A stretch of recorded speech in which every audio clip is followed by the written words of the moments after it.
This is a ManeHustle Media podcast.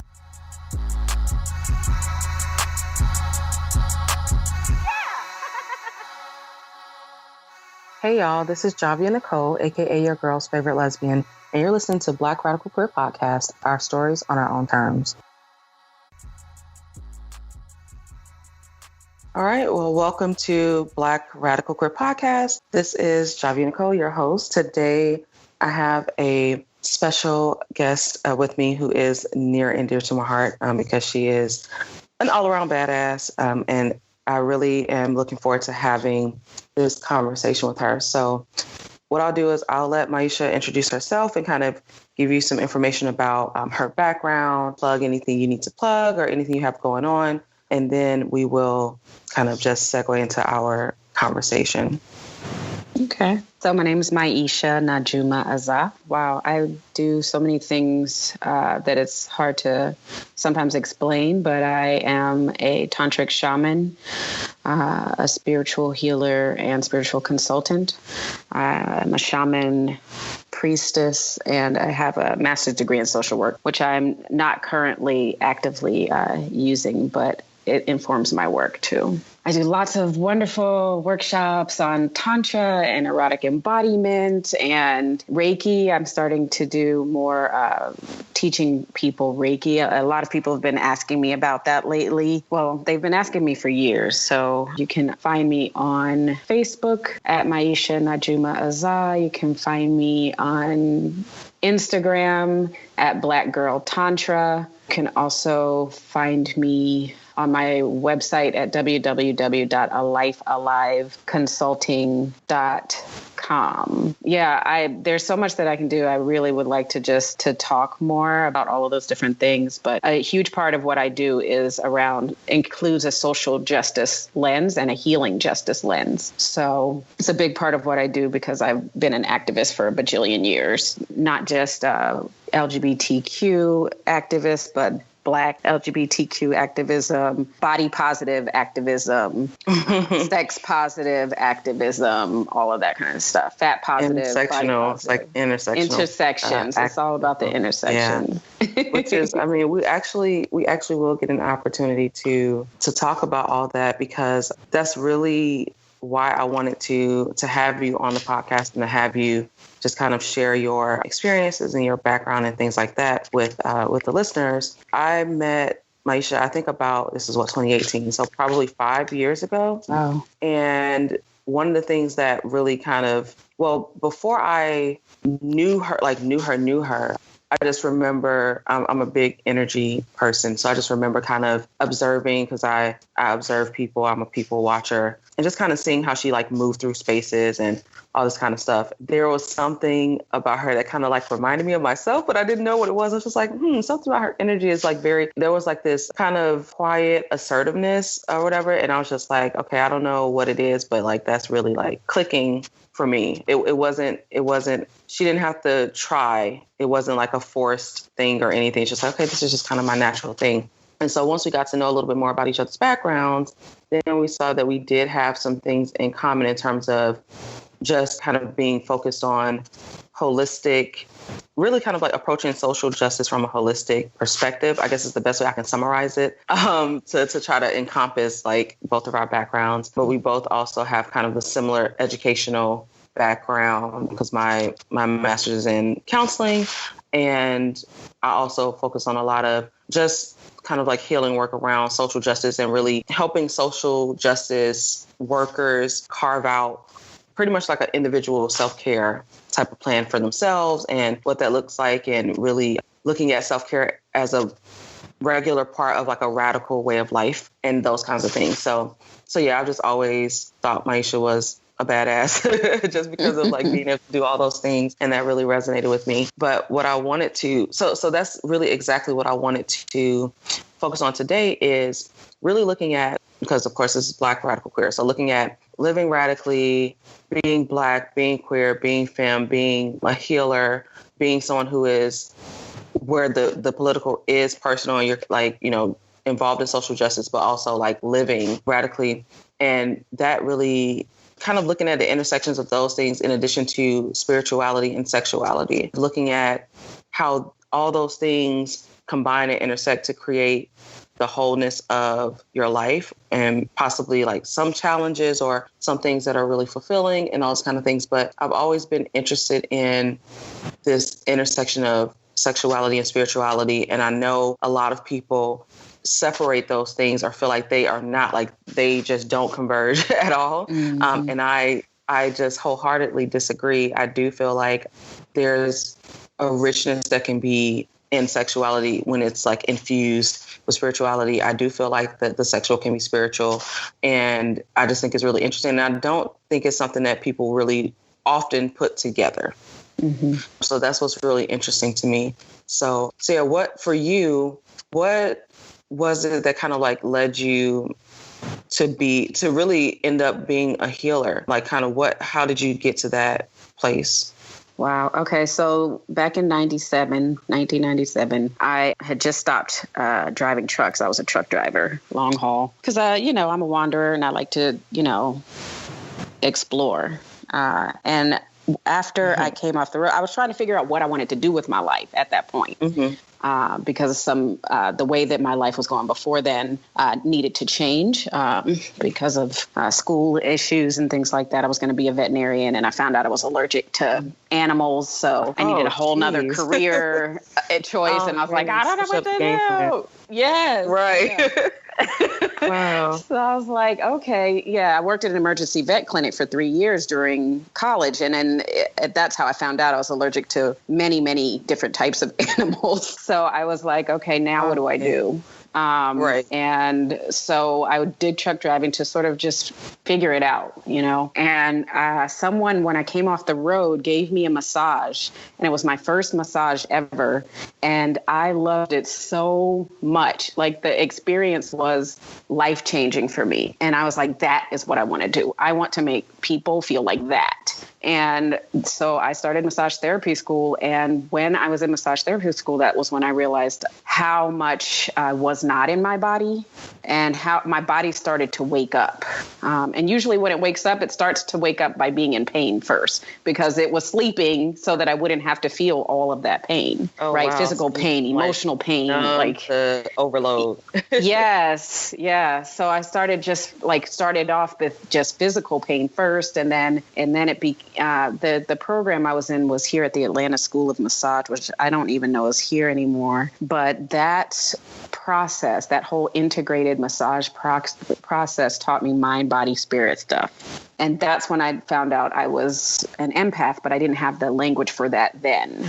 I just knew I could feel people's pulse everywhere in their body.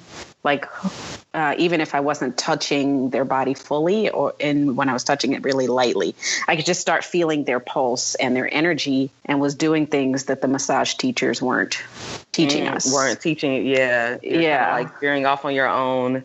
I didn't know I was like, right. But it's like, okay, this is a little bit more than what they taught in school. Right. That's what the teacher was telling me. He was like, we haven't taught you this, but you're doing this to me right now. Cause you had to practice on everybody and including the teachers for your exams. Right. So he was like, you're doing this thing and this, and we didn't teach you that. And you should probably go into this, and I was like, oh, you're on another level. They're like, okay, we're doing 101 and you're at like the advanced level, 300 level. What's happening?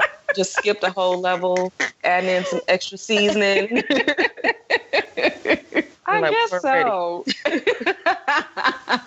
Yeah. So it just started to come naturally to me. And then, when I look back, I remember I used to always give people massages when I was a kid. Like my mom, my grandma, like everybody, I'd be like, can I give you a massage? And I didn't even realize it at that time until later. So yeah, I just started doing a lot of different types of modalities after that. I mean, my life took many turns after that up to this point. And even my shamanic training, was something that I didn't know I was going to end up doing. Most of it was me trying to heal myself. Everything that I've done has been me trying to heal myself. And as I worked on healing myself, things started coming to life in this way that I couldn't foresee. Right. Yeah. Which makes sense though, because you have to start. I mean, I definitely recognize that when I look at kind of the trajectory of where I was versus where I am. And really, I started noticing things about like how I was functioning, and I was literally functioning, but I'm like, okay, I'm doing all these things and I'm getting a lot of stuff done. I'm being productive, but I have not healed. I'm just like, I got all this stuff that I'm carrying with me that I really need to deal with. And so I just really kind of had to confront it head on and do all this work. And once I did that, then I was like, okay, I didn't intentionally seek to, I guess, have other people do that. It's just, in me kind of saying, okay, well, this is what I've gone through. This is how I process through trauma and loss and all this kind of stuff. This has kind of just been my process, and them kind of testing it out for themselves. And they're like, oh, that really helped me. And I'm like, okay, so I just got a lot of people who would come to me with that. And I'm like, okay. And so once I saw that, then I started to look at a way to kind of put that into a framework. And I'm like, okay, so how do I kind of put this in a body, mind, spirit context, and to really be able to use it to work with people in a more systematic way. But it was not my intention. I mean, when I went to undergrad, I went to school for English. I was looking at maybe being a teacher, or I don't know. I was interested in like mass communications. My interests were all over the place. And I was not intending to go to grad school. And I was in this place where after undergrad, I did a fellowship with this organization called Spirit House. And they focus on liberation theology and social justice work, and it turned my life upside down. Like, it was one of the most enriching and also one of the hardest fucking things I ever did. Like, it was hard. I mean, we were in there, the fellows, sometimes we would just be crying, like just all the things, all the knowledge, because it was led by a civil rights activist. And she just exposed us to all these things that, of course, we didn't know about our history and about our kind of like ancestral trauma. And we were a wreck. We were a wreck. And we had to go into spaces and then teach people about these things and talk to people about systemic oppression and talk to a lot of white people about it too. And this, this predominantly Black group dressed in all Black coming through like, okay, so let me tell you where you got us messed up. Like, so it was just crazy, like in all the kind of not worst ways, but just I was never the same. I was never the same afterwards. It was uncomfortable, but it was also very like enriching. And so after that, I really had not intended to go to grad school. I was like, I'm not going back to school. I'm tired of school, But my sister was looking at grad school, and she was like, oh, you should check it out. And I saw this program, and it was it was counseling, but it was focused on health and wellness. And so they had little sections about like spirituality and like death and dying and just all kind of stuff. And I was like, when I saw the course outline, I think it's called course outline, whatever, that shows you all the classes you have to take. And I just read and I was like, damn, I'm supposed to be in this program. I was fighting school, but I'm like, I'm supposed to be in this program. And so once I did that, I'm like, okay, now I recognize I had been kind of running away from this whole thing of like healing and being kind of like a guide or a teacher or anything like that for folks, and specifically related to healing. I was running from it. That was my first interest, was to kind of do something in psychology or whatever. Ran from it, did English. Ran from it. It was like, I'm not going to grad school. Ran from it. And it kept coming back up. And I'm like, okay, I see. All right. I see like the universe is on some other stuff. Like, don't bring ass. Yes. Bring your ass back on around and do what we told you to do.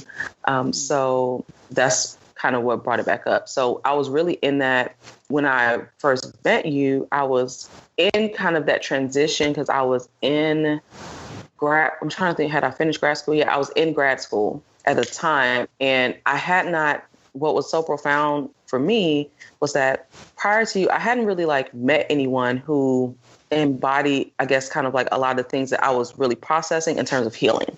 I had not met anyone who I could say, oh, I can see like a reflection, or I can see like what this could look like. I can see an example. I didn't have that at all. And then once I met you and kind of learned about your background and stuff, I was like, oh shit, like this is not like some random thing. Like here's this embodied.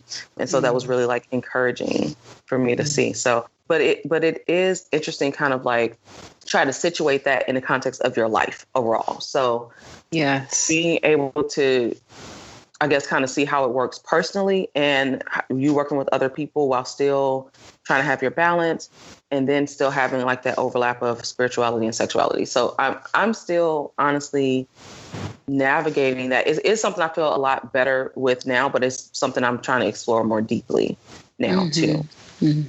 It's really challenging. My life has taken so many turns too. So just for instance, when I was doing my healing work prior to 2010, I was doing it on the side because I needed to work. And I needed to make money, and I wasn't making a lot of money enough to live. And so I was doing a lot of administrative work and doing my healing work and my activism and all of that on the side. Cause like I live my life, like you said, like the personal is political. So all of my whole life was just like doing the work that was important to me, even though I wasn't getting paid for it, you know? So I was doing like, when I was living in Seattle, that's where I went back to school 13 years later in Seattle. That's where I got my undergrad degree in social sciences. And that's where I was kind of like you, where I ended up like just getting my whole life, and feeling the pain and learning so much about my history in a different way than I had previously, It's not a game. Oh my God. Yeah. And I feel like in a lot of those programs, especially like social work school, all of those, they're very traumatizing and they don't really provide enough support for people when you're learning this. When you're like consciousness is being open like that, you need a lot more emotional and spiritual support than they give especially you. When you don't know that's what's going to happen. I mean, I didn't really in my graduate program, I definitely was really my hardest thing was like, cause I was actually pretty good. The hardest thing that made me really like confront some shit was the palliative care class, the death and dying and kind of how to be support to people and families and stuff like that when their loved one is dying and how to be support to that person too. And that made me face that was a big fear for me. Right. So that was like, I was not ready. And this was like after I had already done that fellowship, and the fellowship for me was like, I'm kind of like being in school again, cause I learned so much, but I was coming off of that and going into grad school. And so I was just kind of like, afterwards, I'm just like, oh man, like, what do I do? Cause I'm processing all this stuff personally, but I also want to be like a vessel to help people. So how do I do that? I was just yes. How do you do that and like safely for yourself? Like it's like I'm a mess, but I still want to help. Absolutely. And I'm the opposite. I was the opposite. So like my, the death and dying stuff was easy for me. And I liked it, which is why I went into hospice and working as a medical social worker. So I've dealt with children who were dying of cancer, who were diagnosed with cancer, with brain tumors, solid tumors, all of that stuff here in Atlanta. And then in Chicago, I work with people with terminal illnesses, with children in ICU and NICU and no, not NICU, but the ICU. And I was just like, it was someplace that I felt comfortable, which I never completely understood, except for to say that I have a Venus and Mars in Scorpio, which could be a part of that. Like their Scorpio energy is very comfortable with death and dying. And so and when I came back to Atlanta, the third time I moved back home here, I ended up working in hospice because those were the conversations I had the most comfort with. And the doctors would call me, they would be like, Maisha, I need you. You got to talk to this patient. Like the doctors hate talking about death. They just want to fix you.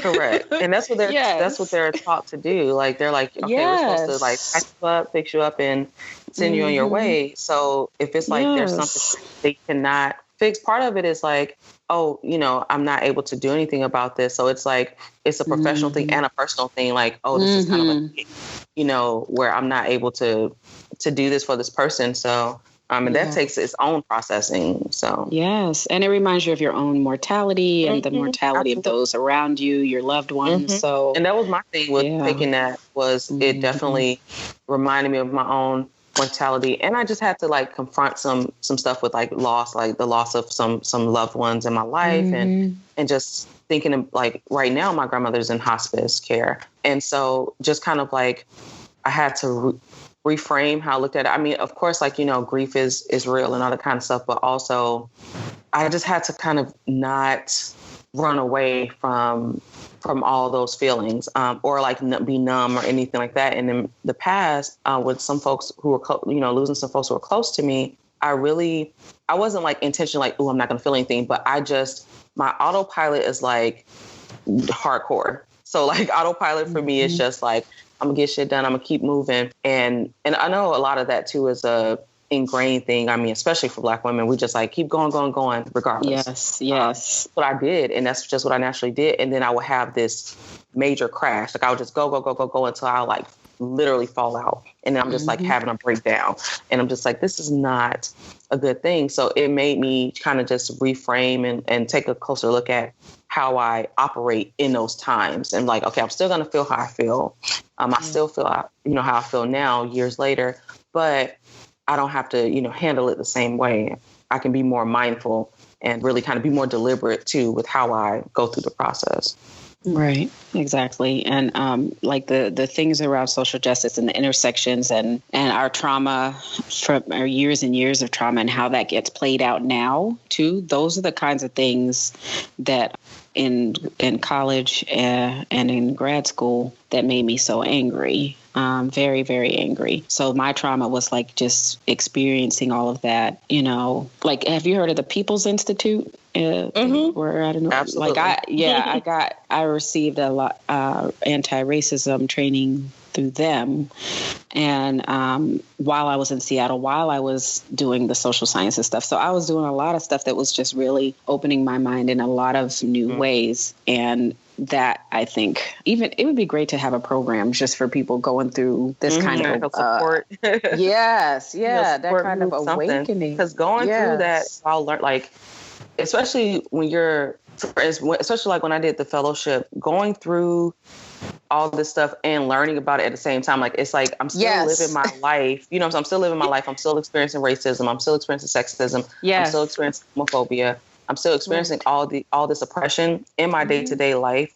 And I'm learning about it in depth, while it's like, happening. at the same time. Like, that was so intense to me because the way that it like shifted my perspective in terms of, I knew it was wrong. Like, it's not like I didn't know it was wrong before, but correct. It's just like, I would look at people and be like, my mind would go to all of these other insidious things. I'm like, now I'm thinking about the New Deal and stuff. It's just stuff that's like weird to think about just in your everyday life. Yes. But and you're going deeper with it. Like it's like so much a deeper indoctrination, right? Right. It's like, oh my gosh, like this is really insidious. Like I knew it was, but like when you but now I know for real. See all the examples. Right. But not only that, like in my grad school where I went, it was not only were we learning it and experiencing it in our daily lives, we were also experiencing it at the school, like from fellow classmates, from fellow teachers, from the administration. Like, so it's like you're also you're in this bubble. In it. It's so weird though. That's such a weird thing to go through, to be like, okay, well, I'm learning about oppression and, going through this. Going through this at the same time, or I'm experiencing, like on another podcast, we were talking about microaggressions, and I'm like, it was so interesting to be learning about all this stuff and all this coded language and all that, and then experience it at the same time and be like, oh, I know the history of that, and for that to kind of incorporate it into my everyday thinking. But I know that that's what shifted me to be more radical. I'm It's like, okay, at this point I'm 30. When I was 20, I still was like, definitely, I've always been into like social justice stuff because my mom was like, this is just what we do. Like, it was not, it's just a part of my childhood, a part of, to where when I met other people who didn't do that, it surprised me because I'm like, oh, this is what I'm used to. So it wasn't that, but it was like, by the time I got out of grad school, I'm in a different place. I'm just so much more radical now because of having all that information. Now I'm just like, okay, don't mess with me, stay on my face, because like I'm not nice, I'm not teaching you, I'm not like, I'm just ready to fight at this point because it's just a lot. I'm like, look, I ain't got nothing for you but these hands, like you might want to stay on my face. Yeah. And like, I know too much. They're like, oh, she knows. Yeah, I know. So just stay away. That's right. That's right. Yeah. And I'm someone who, I'm one, that song and that saying, I'm a lover, not a fighter. Like, that's me. That was me, honestly. Yeah. Right. So like, but when I get angry, you best get out my way. Like, what I'm saying is, I love you, and I'm not going to let you just run all over me either. Right. And I'm going to show you this thing that you're doing to me right now, because I'm not going to keep letting you get away with that shit. Yeah. And it's okay to have, like, especially, see, and that's the thing too about when I think about radical, what it means to be radical. And that's why it was so important to me to have that term in the title in terms of for the podcast, because this thing about being radical, like so many things, like first of all, our mere existence is radical, but even especially for Black women and Black queer people, asserting boundaries is radical. Like things that are just like quote unquote regular or normal or whatever are radical for us to do because we have been denied that, or we've been told that we don't get to do that. So even you asserting that boundary, like, okay, look, what I'm not going to do, like that's like people know that's one of like my catchphrases, because I'm just like, look, what we not going to do is this. Like, no, exactly. I will say no. I don't have a problem saying, I used to, but like after being like mentored and stuff, I'm like, listen, I'll say no quick.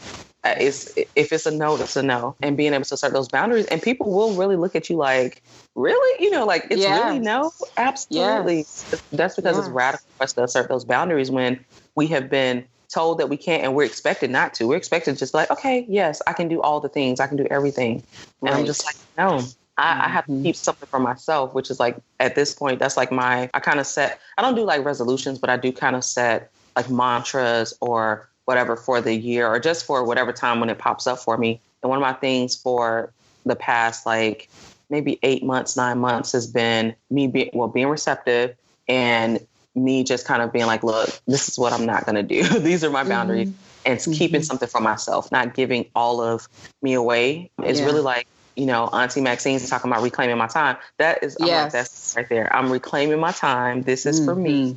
You can't have it. Reclaiming my time. That was one of my favorite things that happened this past year. Like, absolutely reclaiming my time. That word. Yes. And I've been using it ever since too.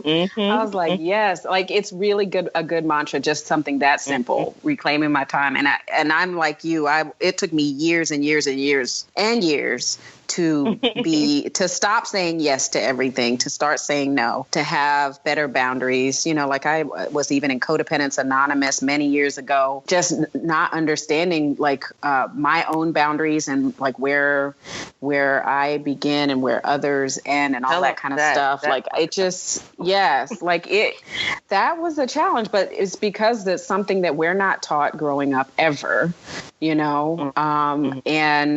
and like you said, it's our conditioning.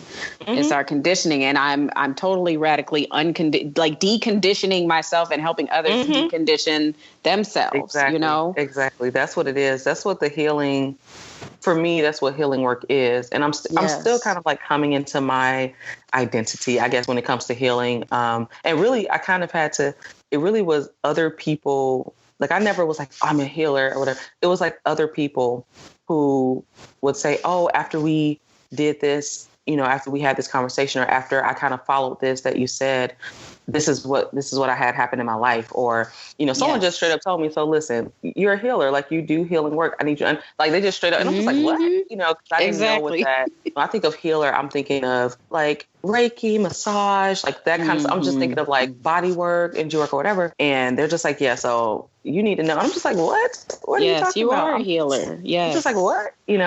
But after they just basically told me, I had to look into it more. And I'm like, okay, this is kind of how I try to engage with people in my life. And I want to be able to kind of like leave them better than I found them type of thing. And really just being authentic with them, being transparent, and being a safe space. And that's kind of been the biggest thing. I've had so many people say, oh, well, I feel like I can, talk to you about anything, or I feel like I could actually like come to you with this and not be judged and all that. And that's fine. It's something I'm humbled by, but I also had to like make sure I enforce and reinforce my boundaries too, because at first I'm just like, come on. So I'm just taking everybody in, and then you're carrying that stuff piles on you that, you don't just, when that person walks away, their stuff is still with you.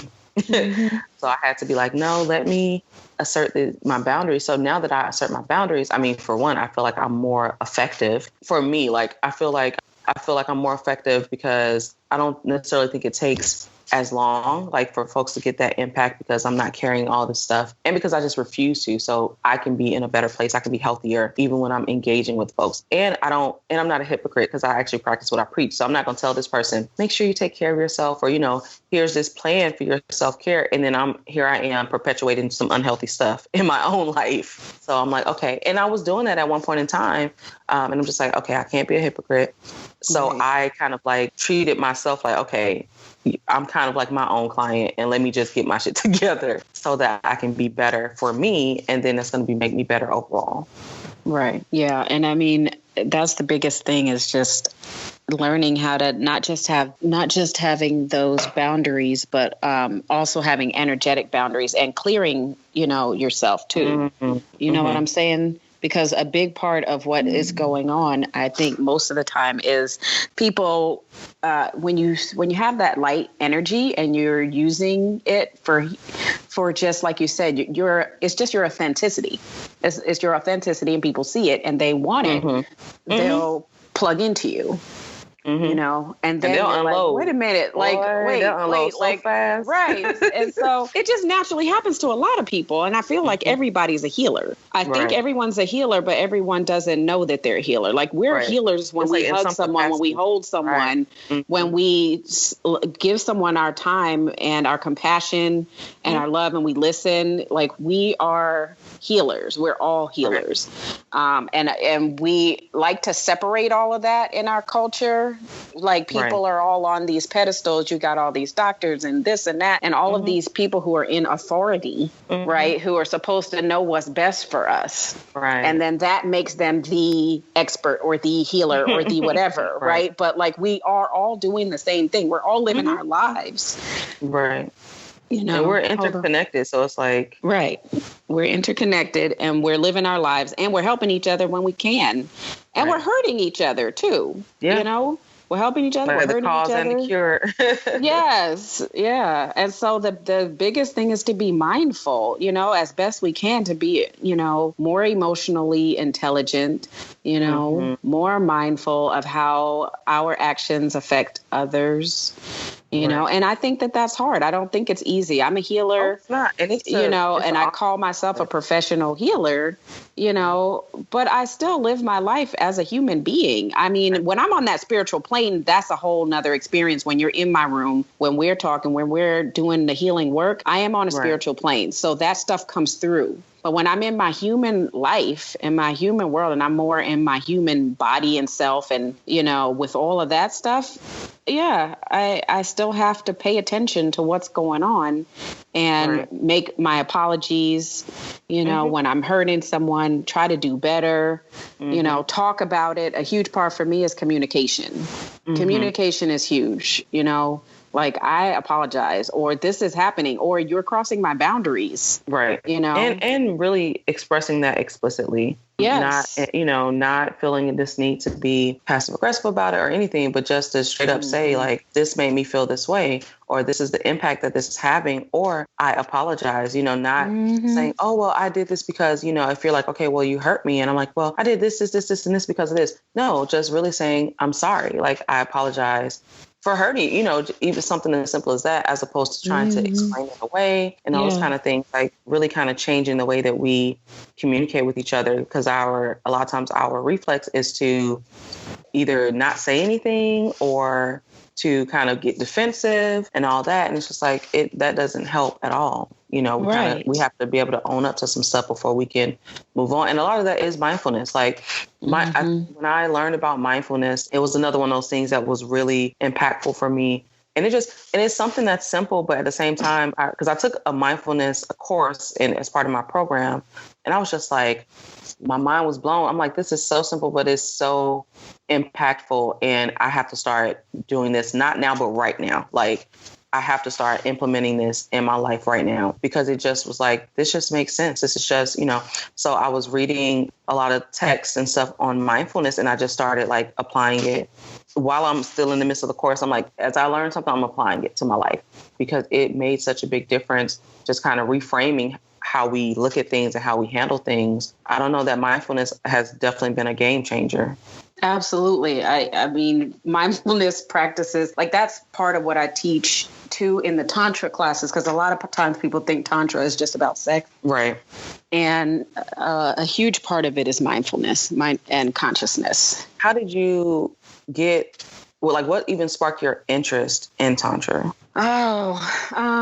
Well, I've always been a very sexual being, even after my own sexual trauma. Like some people who have sexual trauma end up, not wanting to have sex at all. They like withdraw. Yeah. Right. Or stuff like that. But for me, I've always been a very sexual being. It's just been who I was. It was who I was born to be. And it took me years to realize that. But like you, I just went through life just being me and exploring. And so I explored BDSM and like all kinds of things. And in my sexual explorations and my own sexual revolution, where I stopped feeling shame after having sex, because for a long time in my early years, yes, I would feel shame come over me, like overcome my whole body after I had orgasms, like right after the orgasm. Like I used to hate the point where I had an orgasm because I was afraid of that moment. Yeah, I knew that feeling would come. And so I would try hard not to have one, but I would have honestly, it. And part of that probably was from the trauma too. I mean, that was probably one like, I feel like emotionally or whatever guilty about this pleasure, which I mean, I definitely went through that too after having trauma, like where I was kind of like, I was sexual, but then I was like feeling a lot of guilt and feeling a lot of shame around how sexual I was.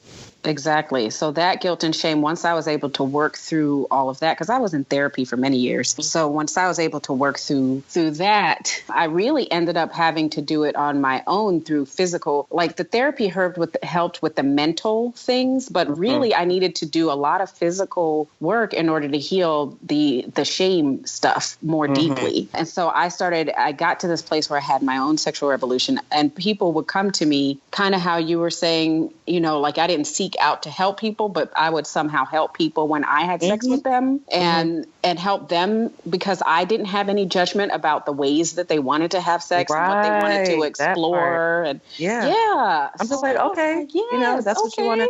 I'm like, if something's not fit for me, then fine, like I'll let you know. But outside of that, so what made me sad though was that I found when I was kind of just really, I always call it my harlot days, but when I was really just kind of going in, I noticed that a lot of people, they were so unaccustomed to that. They were so unaccustomed to somebody just being like open and being like, whatever you're interested in or down for, I'm definitely not judging, and just being very open-minded and kind of really working with them to see like, okay, how can this be met? Like either we can do, or like if I'm not, if that's not an interest of mine, then still really wanting to have that need met for you. But people, or just even being deliberate, like people were not used to folks being deliberate and attentive during sex. Like really that deliberateness, that's what surprised me the most in my encounters, was that I'm a very deliberate person. And then folks would just be like, whoa, I'm like, are you kidding? Like, this is what is really like profound to you, is that like, if we talk about what your likes are and your dislikes. I remember this woman, I would never forget this, because we had been dating, we're talking and everything, and we're just kind of talking about what we like. I asked her, I was like, what do you like? Like what arouses you? What stimulates? Like, what do you enjoy? Had a conversation about it. And so the first time we had sex, like we had sex or whatever, and then we were talking. I mean, she was just like looking at me. I'm like, why are you looking at me like that? She was like, you did exactly what I like. I was like, because that's what you told me. Like, you told me that's what you enjoy. So that's what I did. And she was like, but no one has done. She was like, usually people just do what they want to do. And I'm just like, but it's your body, and you allowed me access to it. And you told me how you wanted me to engage with your body. Like, it's not my place to be like, well, fuck that, I'm just gonna do what I want to do, unless that's something that we talked about and you consented to. But since you did allow, like, I looked at it as I do think it's a privilege for someone to share themselves with me in any kind of way, including that way. To me, it's like, it's not rocket science, but that also apparently wasn't common, because I encountered that a lot in my experiences. Mm-hmm. And it's even that's exactly what it is. It's about intimacy. For me, intimacy is really important. And a lot of times we have sex and it just feels, for some people, we disengage. Like, you can have sex all day long, talk about being sex positive all day long. But a lot of times people who are sex positive as well we all have similar issues where we are disengaged during sex. And so like, we're not fully in our bodies. Yes, we're not in our bodies. Our shame comes up, our guilt comes up. We go somewhere. Judging ourselves, you know, we're judging ourselves. Things we like, and so the energy is also very important, and that's the part that I was experiencing a long time ago that I didn't have a language or framework for, that people were excited by and scared by at the same time, because I would have these energetic orgasms when I would, without them, people even touching me. And I didn't know why I was having them or anything like that. It would happen after a scene, or it would happen after, I was having sex with someone, or while I was having sex, or before we had sex. And if I could feel their energy, like, it's like their energy was in my body. Like, I could feel them inside me if there was intimacy. And so when that intimacy, like, and energy started flowing, I would have these orgasms. And when I started learning about Tantra and started going to a queer Tantra or queer sort of erotic embodiment class that sort of utilized Tantra, that's when I started realizing, and that's why I started teaching it to people of color, but I'll get to that. But like, that is why that kind of energy, it was the first time I felt like it was okay for me for my big sexual energy to show up without scaring someone or intimidating someone. Because a lot of people would say they were intimidated by me, and I didn't understand why. I did that. Yeah. Oh, and God. so I was like, no. Over it. No, like, that's like one of the things I get is, you're intimidating. And so I want to provide that for people of color, because all the people that I ended up doing those kinds of things with were white people, you know, because teaching Tantra, teaching all these things that are things that I know that I need to learn, they were all white people, because white people end up getting all of the information about everything that goes in the world. They have the access and the resources. But it's different because... And the people come here and purposefully give it to them. Oh, yeah. Don't get it twisted. Like, people come here from India, from everywhere, from Japan, from everywhere, and give it specifically to the Europeans, to the white people on purpose. Ew. And so then Black people and other people of color think it's not for them when it started with people of color. Yeah, that's where, when people say, oh, that's some white folk shit, and I'm like, it's really not. No, not at all. Yoga ain't white. Neither is Tantra. Like, none of that is white. Right. So, I mean, Buddhism ain't white. Right. Like even all those practices, meditation and mindfulness and all that. Like, I'm like, these are not European concepts. No. But it has to be, the thing is, it has to be framed through, like, I always say, you know, my Blackness colors everything. So, and that's included, like, we have to look at it through a lens that's colored by our Blackness, that's colored by being a person of color. And that's something that white people can do. So it's like, someone who's teaching this and they're white, they're not going to be able to teach it to me in the way that you can, because they are missing that layer. And to me, that's my top layer. Before you see anything else, you see that I'm Black. So that's, you know, they can't, I'm like, they can't reach me. And that's something that's very intimate. And I have this, well, which is my own thing, but I just don't have intimacy with white people. So there's that. And so I feel like that requires a degree of intimacy that I'm just like, I could never get to with you if you're white. Like, I need that to come from a Black person. I need that to come from a person of color. So for me to really tap into it for real.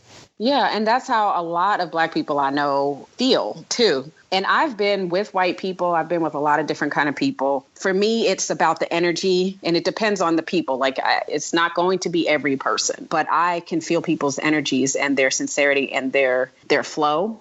And if that flows with me, then that is what I work with. Right. And I don't know how to explain it. It just feels good to my body. Then I'm going to do it. And I'm not going to worry about social mores and, and what that means about me being Black. Because I had a partner of 8 years who was white. And in the beginning of our time together, I felt like embarrassed to be out in public with her in Black spaces because I felt like then that meant that I was taking away my Black card and all of that kind of stuff. But, and then I finally came to realize, you know what, everything I do takes away my Black card for the most part, like, because I'm just a silly Black person who doesn't, I don't know how to explain it, but I learned Black history growing up with my mom, and we grew up in a Black community in New York before I had to move to the South, and I knew my Black history better than a lot of people because my mom beat that into me, not literally, but she made us read and do book reports and all of that. She owned a Black bookstore. I have been told when I moved from New York to the South, I immediately was told that I was white by all of the Southern Black people because I was different, because of the way I spoke, because I spoke proper, because of the color of my skin, all of that mixed together. I was constantly being called white or trying to be white or thinking I'm better than people my whole life. So a huge part of my healing was around healing the internalized oppression with other Black people and people of color. And we don't get to talk about that. And that's why it's important, I think, to do this kind of intimate work together. Because there's stuff that we're still not talking about. Right. About our skin color, about all of that. We're just perpetuating that same oppression, it's like that byproduct of racism and of that white supremacy and all that is perpetuating those things. A lot of it is cultural, and especially, the culture of the South is its own thing. But it's so steeped in racism. And so it's like, you have people who fought to survive slavery and who, made it through, but it's like, this is what their lives have been. And they so many of their ways of thinking and their perception and their ways of life were through this framework of white supremacy, of racism, of respectability politics and all that kind of stuff. So that's what they were used to operating with. So a lot of times that combined with religion and all that, they're just perpetuating that and just looking at it like, oh, well, this is just how it always has been. They're not seeing it from the larger perspective of this is how it's always been, because this was ingrained to kind of essentially keep you in check, keep you oppressing yourself. So it's like, okay, we don't have to do the heavy lifting anymore because you can keep perpetuating this cycle on your own. And that's really what it is. But, when you're living in it, a lot of times it's harder to look at it. And so that's the huge reason I do the work that I do. And and I have my work cut out for me because it's really, really, I think even though people want to do this kind of intimate work together and people of color want to do this intimate work together, it's still challenging to get from that place where I want to do it to I am going to do it. Because fear comes up, fear around all of this stuff comes up. And that's what it's supposed to do. That's what this culture and this system and white supremacy was scare you from doing it, to scare us, to keep you docile and keep you in the same place, keep you from progressing because you're like, I'm too afraid. I mean, I will say I'm glad to see that shifting more and more. Yes, indeed. Where everywhere people are just being a lot more radical about their self-care, and Black women are being more unapologetic and radical about our self-care and kind of us pursuing that deliberately and pursuing it really fervently, just because it's necessary. And so I feel like, when you've carried all this stuff on your back and you've been, a mule and all this other kind of stuff, we have to give ourselves permission, first of all, to do that. And now I really see that shift of a lot of people, a lot of folks who are really doing that and who are just like, you know what, I have to do this for myself and that's okay. Like, I don't have to feel guilty. I don't have to feel selfish. I need to do this. And I'm so glad to see that. And of course, there's still, a ways to go, but there's definitely been a shift. Yes, I agree. Tapping into that more. So. Well, even the fact that we're able to talk about this publicly in a way that we were never able to do before is a huge sign. Like on Facebook, on your show here, just everywhere. There's like the Women of Color Sexual Health Network, which is all, women of color doing this type of sexual health stuff. So it's super, super important. And, I've always been more radical. So like even the work that I do, like even my work is so radical, right? That there's no, I'm not going to be a part of these organizations that come out and they then start governing sexual health work too. Right. And then the next thing you know, you can't do this, you can't do that. And the next thing you know, it's like being in a doctor's office again. Right. It's just really kind of reversing some of that progress, because the biggest thing is access and resources. And so now we're in a place where we're able to be that and receive that, without having all this policing. And so it's like having all that, we'll just backtrack that. When the biggest difference is where people were looking at it like, oh, this is something that's only for white people, whatever, that's shifting, because it's like, oh, I see more, practitioners of color. I see more people. Yes. So that access and that visibility has increased so much. It's increased so much that now it's like, oh, well, this is something that seems feasible for me. Because I get that. I would read about a lot of stuff and be like, I'm interested in this. I'm interested in Tantra. I'm interested in whatever. But I'm like, how do I access this in a space that's safe, where I feel comfortable? All that kind of, it was just, it seemed like this foreign thing. And now all these things like therapy and all this healing, it doesn't seem so inaccessible anymore. It's not like so.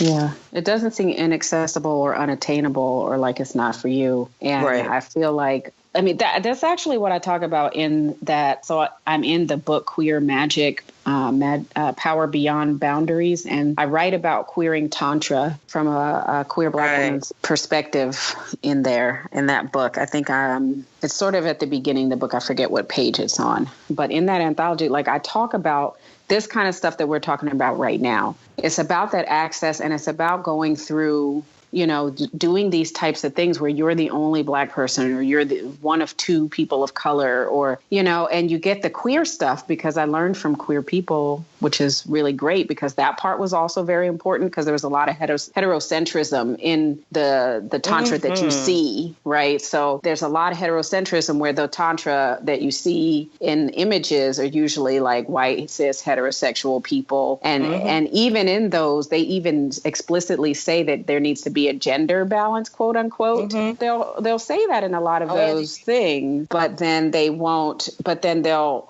also, because I've been to a couple of them, and then they were like, well, it's all about, it's genderless, la la la. But then, okay, now the men do this and the women do that, and the masculine. And so it's very, it's very gendered. Yeah. But it's like when you're looking at that from a perspective of someone who is queer, then it's like, for me, my biggest thing, which is why I want to ask you about it, because my biggest challenge is this is something I'm interested in, and it's just being able to access it in a space where I don't feel like it's gender. I'm like, I'm not with a man. I don't engage with men in that way. So it's like, I don't want to feel like, oh, well, I'm like the oddball, or, oh, I can't, this isn't going to be kind of like taught to me in the same way because I'm not with a man. I don't want that to be a limitation.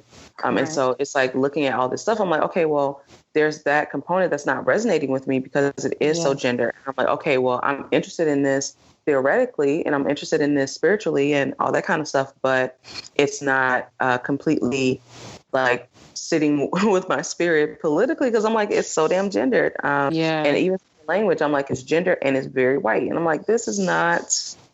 like, this is not for me, So not that it's not for me, but I'm like, okay, this manifestation of it, this like version of it is not for me. So it's accessing a version of it that is for me and folks who look and live like me. So that's been like the biggest challenge, and kind of as I've been exploring, trying to find literature and stuff like that. That's really been the biggest challenge. Yeah, your literature you're not going to find by people of color unless it's the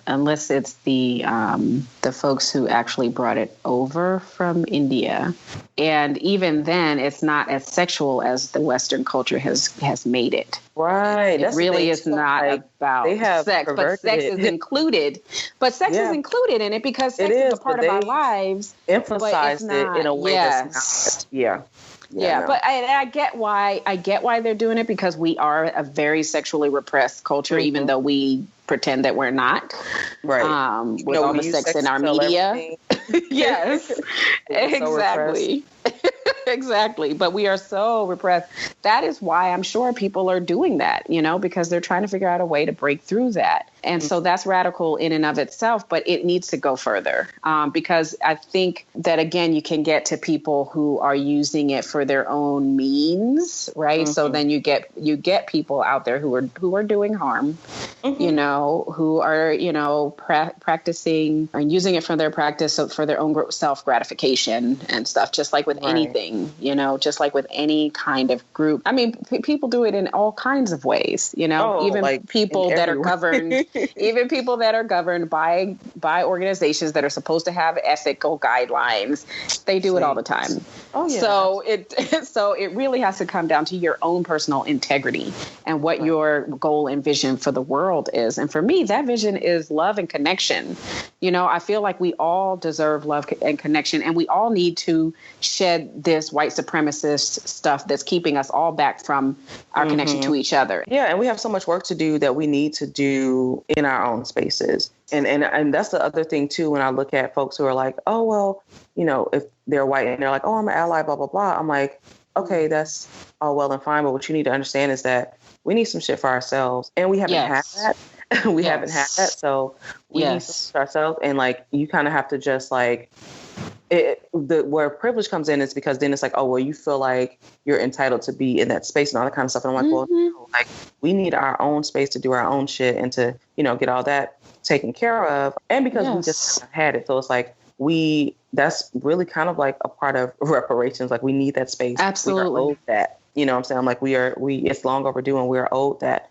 So you can't kind of jump ahead and be like, I want to be all in the mix. It's like, well, no, actually, can we have our own first? Because we haven't even had that before. Right. You want to be all involved. Right. Well, and as a culture, white people, like if you thought of white culture or white whatever as a European heritage white culture in the U.S., and in Europe, if you think of it as a person, they're it's a very narcissistic entity. Oh, absolutely. It's like, wait, we're not, entitled. We can't come? Like, we can't wait. But what about us? It's like, but I want to learn. Right. It's like but there's like this idea that like, how dare something not be for me? Like that is just, it's unfathomable for them that like something could not be for them. They're just like, what? Like, this isn't for me?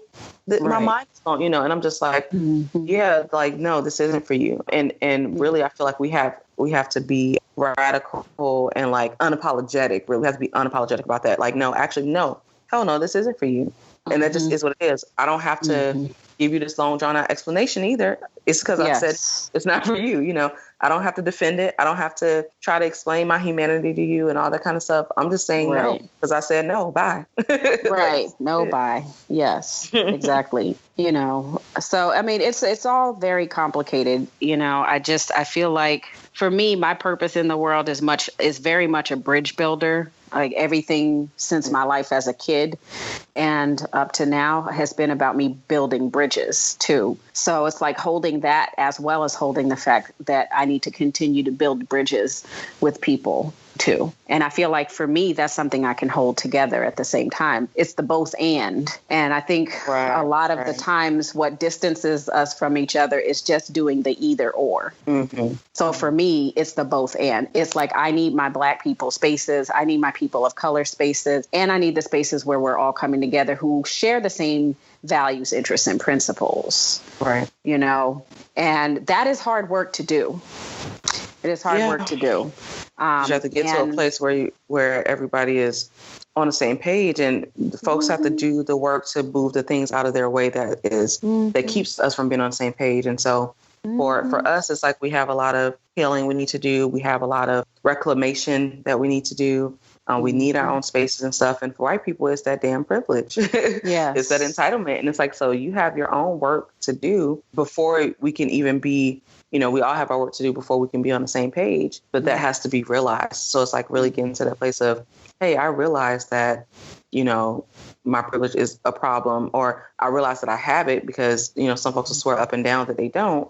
But really realizing that is a hindrance, that is a problem. Yeah. It is a fact. It is a reality. And you have to work on that and do the hard, ugly work to overcome. Because I'm not going to teach them that no more. Like I stopped doing absolutely not. And we should not have to. Yeah. And because there's some parts of us, some parts of it do. Some parts of it do. Like if you stepped on somebody's foot and they fucking hurt you, you need to let them know so they can apologize. And I'm saying, like, there's part of it where it's like you crossed a boundary. I need to let you know what that is. Absolutely. That's important. And I think that sometimes lay it all out. Yeah, lay it all out for you, give you everything you need. Like, hold your hand, let you cry in my breast. Things that I do not. You have more access and more resources than I do. So that's going to be a no. Like, and you have to want to. You have to want it. Right. That's number one. But definitely about the boundaries being crossed and stuff. Yeah, because a lot of times we won't say anything. And it's like, no, be assertive about that and be unapologetic. Like, if this person hurt you, they hurt you. And they need to know because they have to be accountable. And part of them, kind of doing their work is that accountability, where it's just like they've been able to go through their lives and not be accountable. They've been able to go through their lives and be like, I've done all these things. And they're like, oh, well, nobody ever said anything before. No, I didn't know it was a problem. Yeah, because nobody said anything. And no one said anything, or they got someone who was like, it doesn't bother me. So that person said it doesn't bother them, then therefore it doesn't bother anybody. And it shouldn't bother anybody. Right. It needs to be, it has to be more nuanced than that. Yeah. And I really firmly believe in calling people in. And for me, I actually feel like that is radical compared to the call out culture that has, like, ruined a lot of. That's because call out culture throws people away. I hate this whole thing of throwing people away. Like, I understand some things. I'm like, okay, you know what? Some stuff I cannot get with. If I'm just like, we're not in alignment. And you got to go because that's for my own protection, my own safety. But some stuff I'm like, okay, we're all learning. And for some people who are quote unquote radical or woke or whatever, I'm like, look, you weren't always in this place. Your ass had to get you too. So it's like for you to just say, oh, this person made this mistake, throw them away. I'm like, that's so ridiculous to me. First of all, this is a whole ass person. So you're going to just throw them away when you were not always, I was not always in the place that I'm at. You were not always in that place. You had to learn. Somebody had to call you in. Somebody had to teach you and guide you. You didn't just magically through osmosis know all this stuff. Right. Exactly. So that pisses me off because I'm like, I do think absolutely we all need to be accountable, but we also need to like think about like restorative justice and like, those kind of just like actually having love and compassion. Both. It doesn't have to, like you said, or it doesn't have to be, oh, well, you made this mistake, I'm throwing you away. And some things are like, look, I got to let you go. Absolutely. Now, if you're on like some R. Kelly type stuff, I'm like, I can't do nothing for you.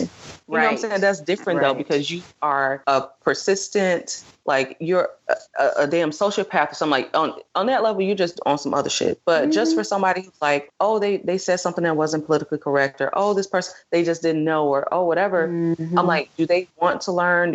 I'm not just going to discard this person. And that whole mindset is just like so pervasive and so unhealthy to me. And divisive. Right. It's like, I understand you having your boundary, and I have my boundary. So some stuff I'm like, you know what? I'm not going to do, especially if you keep doing the same thing over and over and over and over. And I'm like, then that's fine. And you still ain't trying to learn. Yeah, exactly. Like, you're content in that bullshit. I'm like, that's fine, but I'm not gonna deal with you. But if I know that you're making an effort and you're trying and you're just slipping up, because we all do, then I'm like, that's fine. I refuse. I'm not gonna. I'll just tell people straight up. I'm like, I don't care what you decide. I'm not gonna just discard this person. Like, that does not sit right with me. But if they just, content to just be, you know, in that place, I'm like, okay, I can. And some people come back around and some people don't, but it just depends on the situation. But it can't be this blanket like, oh, okay, you got your strikes. All right, then talk to you about it. It's like, that's so ridiculous. You're dealing with real people. This is not like a game. This is like, you know, we just toss aside a character and get another one. This is like real people you have connections with and who you know, live and work and love and all the kind of like that. We all have internalized oppression, every last one of us. Right. We absolutely, but it's like, you know, some folks don't want to admit that. And but what I recognize too is like, for one, we're all in different stages. We're all in different places in doing the work, whether that's not doing it at all. Or doing it very deliberately. And it's up to me, because we do have that autonomy and we do have the right to like set our own boundaries. It's up for me to decide like, okay, we're all somewhere on that spectrum. And it's up to me to decide based on what works for me, if I can deal with you or not, based on where you are on the spectrum. We might have to reconvene when you're further along. Absolutely. Or we might just not be meant to, you know, we might just not be meant to convene, and that's fine. But that's kind of how I have to deal with each person, because I'm like, okay, we're allowed to be discerning. Right, exactly. And so that's, instead of me just being like, oh, toss you aside, I'm like, okay, this is the place you're in. I know I'm way more radical on the spectrum. So let me see how we can, you know, maybe I just deal with you in this specific context, or I just, you know, so kind of, you know, that is that expression of like throwing the baby out with the bathwater. Like, I don't have to do that. But if you're like way on the opposite end of the spectrum, and I'm just like, okay, you real comfy there, and you done settled in, and you got your furniture. I'm like, okay, then that's fine. I see you. You're comfy. I'm gonna keep it moving. So I really, discernment is awesome, and I really I have to deal with each person like that. I have to deal with each person where they are. They have to deal with me where I am. Because for some people, they're like, well, you too damn radical. And I'm like, that's fine. Right. Right. Exactly. That's up to you how and if you want to deal with me. And that's your right. That's your autonomy. Absolutely. With, you know, how you want to engage or how you choose not to. I don't get to decide that, and you don't get to decide that for me. Right. Exactly.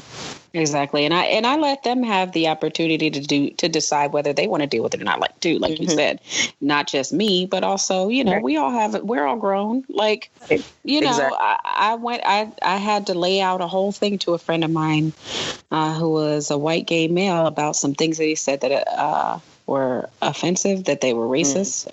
That each thing that was racist, that was sexist, that was this, like each thing they said, because it was in writing on something on Facebook. I wrote it line by line.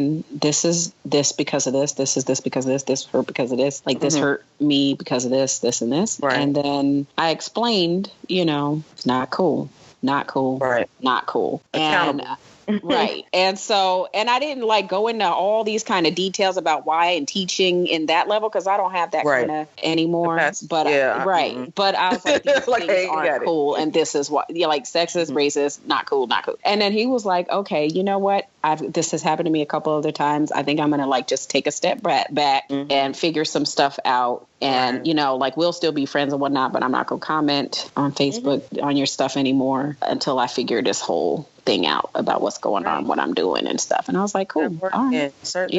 That's a great thing to do. And I will say, I mean, I do feel like people are doing that more and more. It's like a slow but steady process. But I really, I think too, when I'm looking at, you know, having these conversations is I want people to understand how all these things intersect. Like we are not these flat people. We are all nuanced. And we have to take all those things into consideration. And especially when we look at this whole idea of like healing and kind of all the things that entails, and kind of just us being deliberate about how we want to go about our lives, us being mindful. So it's like I wanted us to be able to have those conversations and like it come from us, you know, it not be like narrated by someone else, but really be able to say, this is, you know, the process I've gone through. This is where I'm at, you know, and because we, of course, you know, we can relate to one another, and you just never know that you sharing that may be a catalyst for someone else. I know we're not, you know, I'm not the only one, and, you know, who needs that kind of compliment, you know, that affirmation or whatever about, hey, you can do all these things can coexist in you and live your life. You can be spiritual, you can be sexual, you can be political, and you Yes. can take care of your personal shit. Like you can do all that and You still have your own life. You can have a family if that's your desire, like whatever it is you need. Yeah, you can have all the things, and we deserve all the things. Like that's just, I'm very much. And you can have very little things too. Like that's the other thing, right? You can be still too, because just value in that too. I mean, but it's like just kind of we just really have to give ourselves permission to be ourselves, and so I feel like that's the biggest thing. It's like, okay, sometimes seeing someone else is like that permission, or that like that you need to just be yourself, and especially with Black women, because we are just ingrained and conditioned to carry so much. We really need that. We really need that kind of that confirmation of like, hey, you can live your life and you can do all these things. You can have as little or as much as you want and be unapologetic about it. And it's okay. Like, you don't have to apologize. You don't have to feel like you're selfish or feel guilty. Just be yourself and just live your life and have all the things that you want to have, no matter, if it's, a lot or a little. But we really need that to see that, we need to see it outside of ourselves, and we need that reinforcement, because that was the biggest thing for me. It's just like to make it more real, to make it, not be more tangible. Yes, exactly. I totally agree with you. So I definitely appreciate you being here, and thank you for everybody listening to, of course, Black Radical Queer Podcast. Definitely tune in next week. We'll have some more good stuff going on. And I'm sure that sometime in the future I'll have Maisha on again, because there's so many things that we hit on that I want to delve into more deeply. So we'll have an opportunity to do that when we can squeeze into each other's schedules. Sounds good. Black Radical Queer is a ManeHustle Media podcast hosted by Javi and Nicole and produced and edited by Charmaine Johnson. Music is by Young Carts. You can find us on social media on Facebook, Twitter, and Instagram at Black Rad Queer. That's BLKRADQWR. And you can also listen to us wherever you get your podcasts. And be sure to stay connected to us in our discussion group. It's called the BRQ Discussion Group on Facebook, where we will continue the conversations that we start in the podcast.